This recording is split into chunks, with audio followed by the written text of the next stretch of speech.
Hai, kami dari kelompok 3, kami akan melaksanakan wawancara bersama Bapak pemilik panti Anak Gembira. So, ikutin kami terus ya.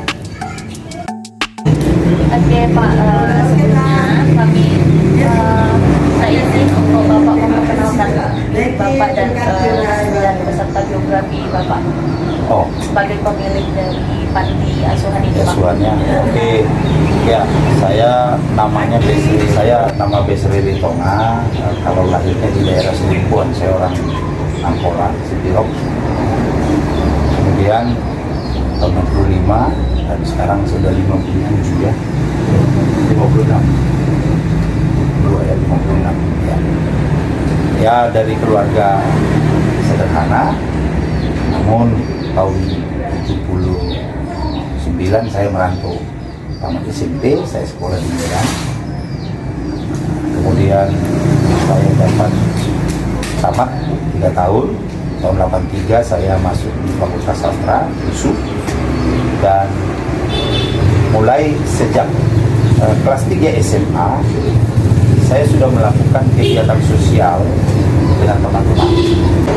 Nah, di situ dan kegiatan sosial yang kita lakukan, terjadilah tsunami. Ketika terjadi tsunami, maka saya terlibat di dalam penanganan kartu biru. Kartu biru itu setiap turis yang datang kita ganti dengan kartu biru. Kartu paspornya kita tahan.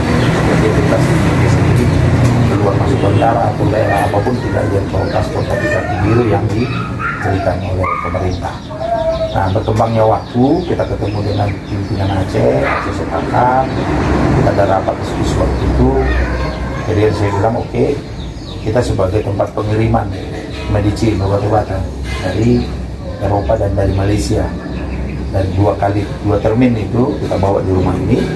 Jadi setiap pagi dari teman-teman NGO datang subuh mengumpulkan makan obat-obatan ke Aceh. Tahun 2005 bulan April kita bisa bersikap bahwa anak-anak Aceh kita bawa ke Medan.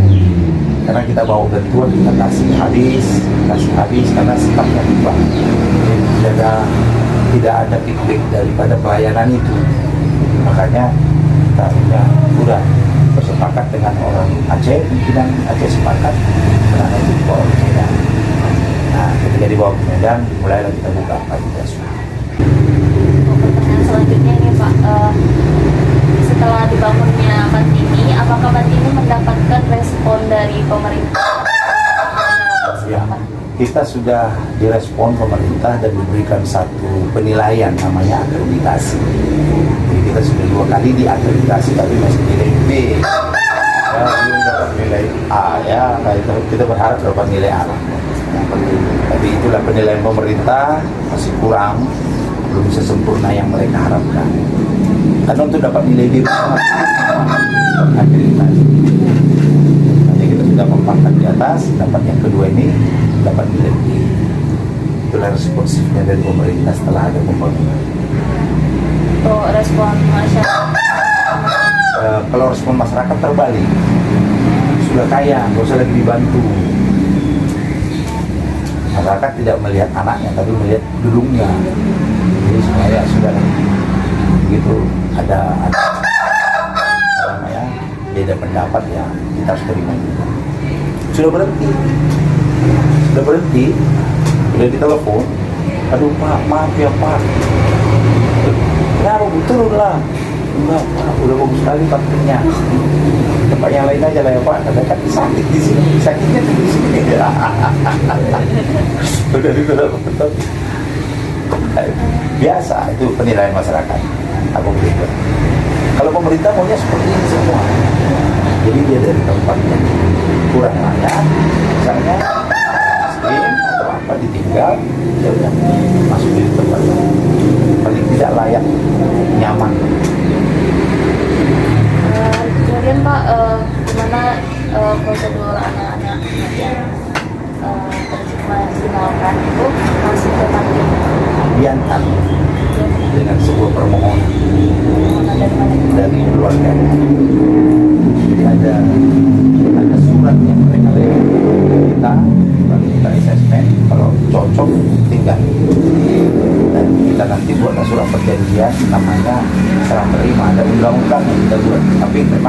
secara mandiri kita pun. Jadi ada sekitar 11 pasal itu yang harus dipenuhi oleh kami, dipenuhi oleh mereka. Kalau terjadi apa-apa sesuai perilaku anak sudah tertera di dalam.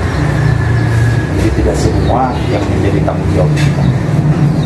Ada juga tanggung jawab orang tua dalam hal pantauan, ya, kemudian ada kalau melihat hari besar mereka boleh pulang, kewajiban orang tua tidak membiayai kosannya.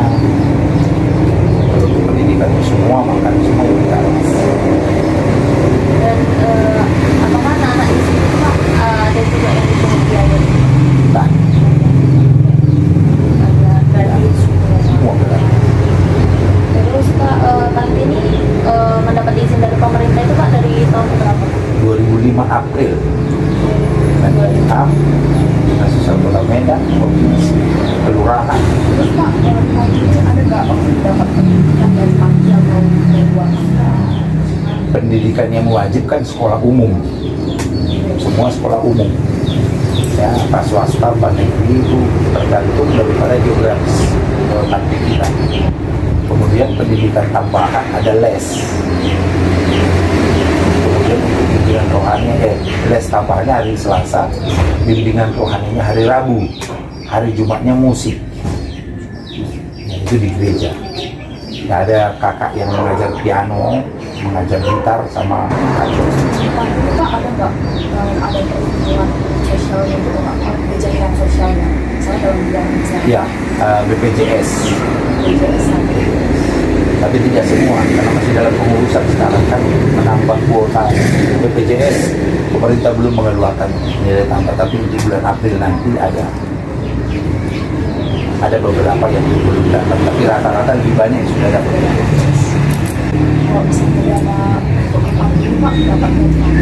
Masyarakat, murni masyarakat. Jadi itu Pak, dananya itu murni dari masyarakat itu sebulan itu ada berapa masyarakat? Nggak tentu, tergantung komunikasi kita. Kalau kita tidak berkomunikasi, selesailah sudah. Ya, Dulu 56 orang, satu hari 30 beras per hari. Itu berlangsung dari sampai 2005 sampai 2014. Itu kita bikin usaha, kita jual lontong, kita bikin pangsit, kita bikin dosemir. Itulah yang bergulir untuk membeli tanah sini istilahnya, supaya dapur jangan sampai tidak berasap. Kami 56 orang, jadi kita beli setiap hari jatah lah, setiap hari ada 4 jam, ada 3 jam, saya atur sendiri. jadi ya Pak, berapa biaya konsumen total itu? Kalau dengan jumlah 22 anak rata-rata sekitar 25.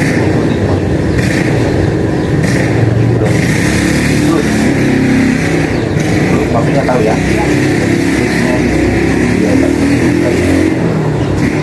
biaya ongkos yang tak penting kayak tadi ya terluka ibu, juga tadinya juga termasuk itu antara 2 sampai 10. Kemudian program apa yang diberikan panti pada program kemandirian. Jadi pembinaan kami di sini berulang-ulang itu dengan kadang dengan baik, kadang dengan keras, ya. Kemandirian, pembinaan kemandirian. Jadi seperti tadi pagi masih kuat-kuat suara saya. Mengapa harus usul-usul lagi padahal? kemudian biasanya kegiatan apa yang biasanya dilakukan oleh anak-anak ibadah misalnya? Pak, ibadah sudah wajib. Ya. Kalau dulu lagi ada yang ada sore sebelum maghrib itu ngaji dulu. Nah, ada satu ruangan untuk mereka. Kemudian yang Kristen ada persekutuan dan itu ada pantauan, ada ustadznya dan ada pendetanya. Itu wajib dan itu kita bayar bulanan. Jadi satu kali absen yang potong. saya tidak absen, hanya kita potong kan. Kemudian yang batal kita, kalau misalnya ada waktu-waktunya, punya mengerti artinya apa, panggilan anak kita yang kemarin kita nikahkan di sini kan, namanya Sirani, dia menikah, ya, datang. Kadang dia juga tadi seminggu datang, mengartikan apa yang di Alkitab itu, kalau nggak saya, kan. Jadi itu wajib. Kemudian perilaku yang lain, yang kebersihan, higienis. Apakah di panti ini memiliki pekerja sosial? Ada, namanya Peksos. Itu datang kali 3 setiap hari. Datangnya setiap hari apa saja? Sekali sebulan atau 2 kali seminggu. Dua minggu sekali. Nah, mereka berkunjung, foto, nah, berada yang penting mereka bimbing. Dan pekerja sosial di sini juga, setiap pekerja kantor di sini itu selalu saya ambil dari yang latar belakangnya pendidikan sosial. Sudah 8 kali lah sini, itu yang ke-8 generasi kantor yang kamar dia di sini, kantor dia. Apa? Saya nggak tahu kalau tahun depan kamu yang menggantikan ini di sini. Gajinya loh, sudah dapat 2 juta sebulan. Makanan semua sudah fasilitas semua. Apa yang dilakukan pekerja sosial terhadap anak-anak dan mereka berkunjung? Ya, yang dilakukan pekerja sosial itu adalah memberikan bimbingan, memberikan arahan untuk anak-anak itu supaya bisa saling berbagi, ya. Biasanya mereka memanggil satu-satu, ada perasaan, enaknya merasa apa, adalah kuesioner mereka untuk pertanyaan apa. Kecuali ke si Indah ya, kalau si Indah itu kan tunarungu dan jadi tanya Terus Pak, anak di sini tuh keluar dari sini tuh gimana? bebas, Oh bebas. nggak ada lagi Sampai gimana? sampai tua. Jadi keluar dari sini karena sudah mandiri, ya keluar dari sini. Ada yang tamat SMP keluar, nggak tahu dia masak. Aku nggak sekolah lagi pak, dia masak aja lah. 10 dia mau makan. Ya, jujur aja, kawan-kawan bilang kok, kau tamat sarjana berapa? Dia berani ngomong. Nah satu hari itu tinggal 50, udah dapat satu hari. 9 juta tuh. Jadi skill itu sangat penting. Terus Pak, di sini adik tadi nggak tahu ada yang beberapa tahu di mana orang tuanya, atau Tahu. keluarga. Kita kasih tahu, Oh, makanya kita hubungi. ya, Kalau masih ada orang tuanya, ibunya sudah meninggal, misalnya ayahnya kan kawin lagi, kita tadinya kita terima dari neneknya, misalnya ayahnya tahu. Jadi kapanpun bisa diambil juga, kapanpun bisa. Oh, kalau kontrak pendidikan dia sampai tamat SMA, Oh, di sini harus sampai tamat SMA. kecuali dia bermasalah. Nah itu kan tadi di apa namanya di rangkaian undang-undang yang kita buat itu tertulis semua di sana. Kasus daripada 90% sudah tidak bisa ditoleransi, terus diperbaiki. Bukan saja mereka yang menjemput, tapi kita yang mengantar. Terus Pak, hambatan yang sering dihadapi Pak? Nakalan, karena dia membawa sikap ayah ibunya kan. Itu ada satu anak yang matanya lahir itu nggak ada, tes lah, tes dari dia. Setelah tamat SMP, di ejek lah dia kerja laut. Nggak mau dia sekolah, ya udahlah. Saya cari ke dokter di rumah sakit dari Saleh, bulan kemarin. Ya udah guys, gajiku nggak usah, honorku nggak usah. Uang kamar aja, kamar operasi itu berapa? 6,5 juta. Operasi dibikin mata palsu, tapi yang separuh. Dia nggak bulat yang menonjol gitu kan, kayak separuh. Jadi jahitnya ke saraf mata itu. Jadi kalau bergerak mata kanan, ini positif. Nutup bisa. Kalau nutup ini nutup. Jadi nggak kelihatan lagi dia ya. Mata palsu. Sampai kelas 2 SMA aja di SMA 17 baru ketahuan dia kan palsu. Tapi biasanya kan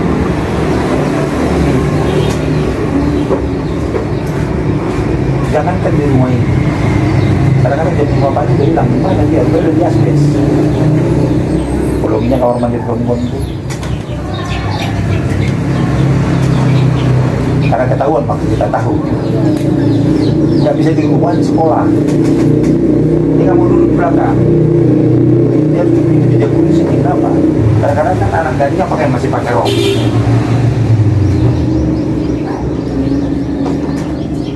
Dan tidak itu saja, ketahuan sama anak gadis teriak semua di sekolah. Dia ke belakang kamar mandi perempuan di SMA 17. Wow, udah ampun, tapi dia tahan di sini. Itu ya, itu biasa. Satu saat saya buka, ini contohnya, saya buka dulu. Ya, nggak mau. Yang mau dia itu dikit-dikit.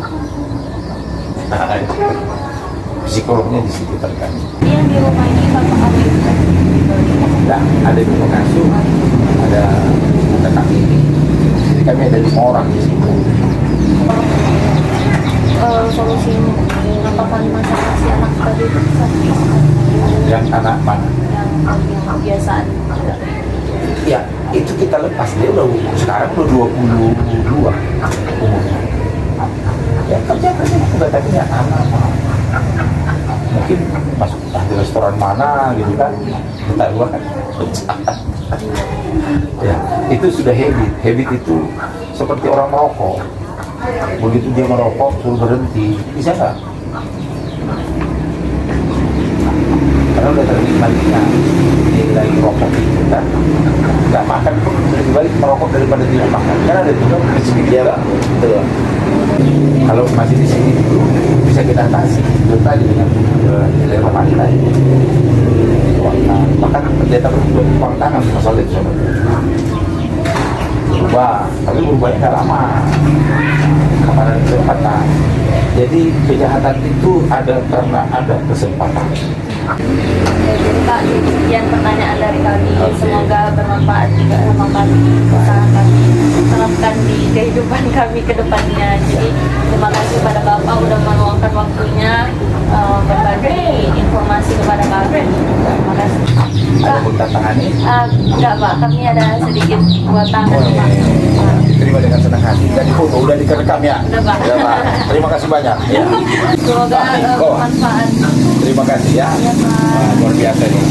Oh ini udah 2 kali masak. Kita hebat. Semoga menjadi darah dan daging kan gitu kan. Tapi saya bilang tadi ini sudah mulai ini akan membuka yang baik ya. Lakukan itu ya, jangan jemu-jemu berbuat baik. Nah, ini hukum Tuhan. Jangan jemu-jemu berbuat baik. Karena tidak hanya hari ini. Kalau ada nggak sanggup beli, ngomong sama Pak. Kamu sanggup? Iya, aku bawa kamu ke sana ya. Ya, oke. Sekali lagi, terima kasih. Ya. Pokoknya ada rezeki kalian berbagi. Itu karena kalian sudah masuk di jurusan itu maksudnya. Jurusan kalian. Terima kasih ya Pak. Silakan. Ya, pamit ya Pak. Silakan Pak.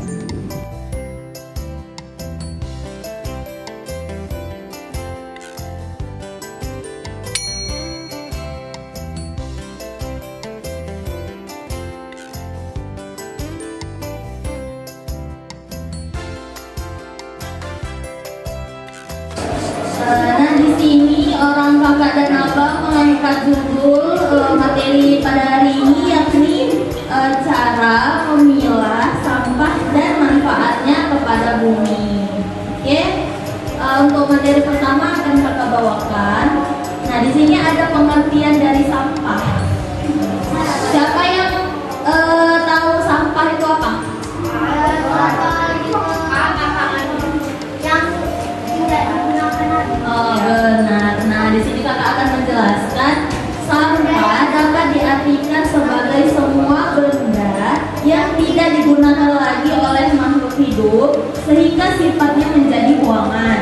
Jadi, benda sisa yang dihasilkan oleh manusia, hewan, bahkan tumbuhan semuanya berpotensi dianggap sebagai sampah selama tidak digunakan lagi. Nah, jadi barang-barang ataupun benda yang tidak bisa kita gunakan lagi itu disebut dengan sampah. Oke. Baik, yang selanjutnya ada jenis sampah, yaitu yang pertama ada sampah anorganik. Yang mana sampah anorganik ini jenis sampah yang merupakan jenis buangan yang sulit untuk diurai dan membutuhkan waktu yang lama untuk diurai atau diolah kembali. Tapi walaupun demikian, sampah ini tidak mudah hancur meskipun dibakar sekalipun. Jadi sampah anorganik ini juga bisa didaur ulang kembali. Seperti kita dapat mengumpulkan seperti plastik, botol, kertas, kaca-kaca pecah juga bisa kita daur ulang, dan itu bisa juga kita jual dan menghasilkan uang, dan itu tentu dapat bermanfaat bagi kita. Nah, sampah organik itu merupakan jenis buangan sampah yang relatif cepat diuraikan. Contoh sampahnya ini ada daun-daunan, sisa makanan. Mengenai bahaya sampah dan mengenai jenis sampah dan cara memilahnya, yaitu jenis sampah B3, yang dimana jenis-jenis sampah tersebut ya seperti baterai ini ataupun pemutih pakaian yang kita lihat sehari-hari dan semacamnya. Namun kita harus memperhatikan dengan baik, jangan kita mempergunakan sembarangan, karena hal-hal tersebut kalau kita menggunakan dengan sembarangan dan tidak teliti bisa menimbulkan bahaya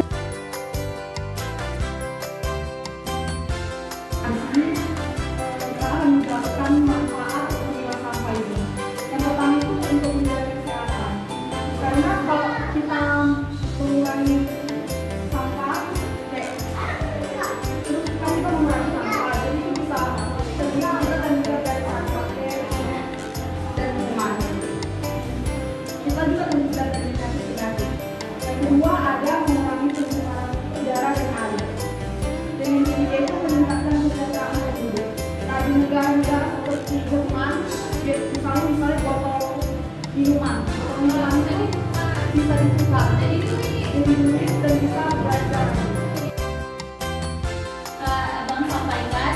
Nah, nggak sampai di situ aja, kakak dan abang-abang punya games yang dimana gamesnya ini berhadiah. Jadi siapa yang bisa menjawab dari pertanyaan-pertanyaan yang kakak kasih sama adik-adik semua bisa dapat hadiah.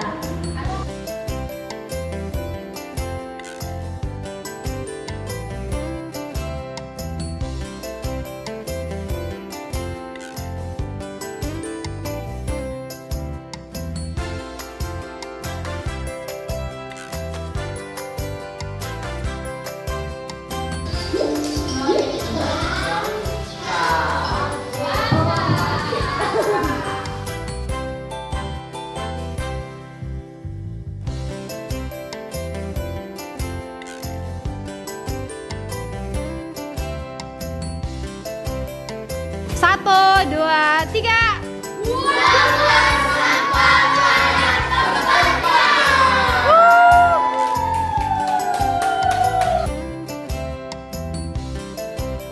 Undang-Undang Dasar 1945 Pasal 34 Ayat 1 tertulis fakir miskin dan anak-anak terlantar dipelihara oleh negara. Anak-anak merupakan manusia yang semestinya mendapatkan perlindungan dan kasih sayang dari orang dewasa. Peran keluarga yang tidak didapat oleh anak-anak tersebut dapat digantikan oleh lembaga sosial. Salah satunya Panti Asuhan Anak Gembira yang berlokasi di Jalan Tembakau Raya, Medan Tuntungan. Sistem pelayanan yang digunakan yaitu sistem panti, di mana klien diharuskan menetap di panti dan mengikuti prosedur di dalam panti. Panti Asuhan Anak Gembira memberikan pelayanan yang baik dari segi pendidikan dan perlindungan. Panti Asuhan Anak Gembira bekerja sama dengan Dinas Sosial Kota Medan untuk menampung anak-anak terlantar. Intervensi yang terdapat di panti tersebut yakni intervensi sosial level mikro. Intervensi mikro adalah intervensi sosial perseorangan atau individu. Panti Asuhan Anak Gembira berupaya meningkatkan keberfungsian sosial individu, yakni anak yang ada di panti tersebut.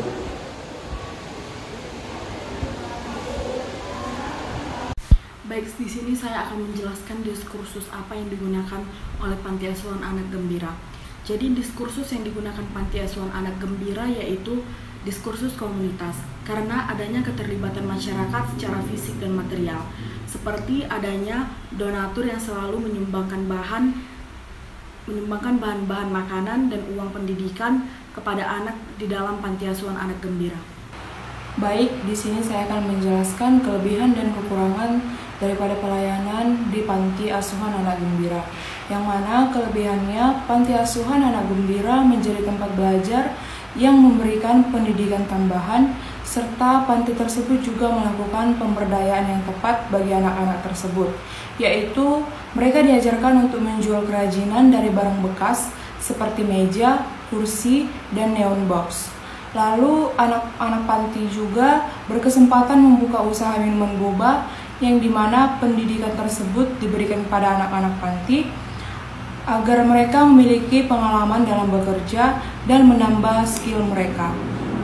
Anak-anak di Panti Asuhan Anak Gembira ini juga diberikan pendidikan di luar sekolah seperti les bahasa Inggris yang dilakukan setiap hari Selasa, dan juga diberikan pendidikan rohani kepada mereka seperti Rabu Ceria dan Jumat Ceria untuk menjadikan mereka dekat kepada Tuhan dengan melakukan kegiatan ibadah, sehingga anak-anak panti tersebut bisa memiliki akhlak yang baik serta juga memiliki keberfungsian sosial yang baik. Sedangkan kekurangannya yaitu panti tersebut memiliki sedikit kekurangan, sehingga pemerintah masih memberikan penilaian kepada Panti Asuhan Anak Gembira dengan akreditasi B.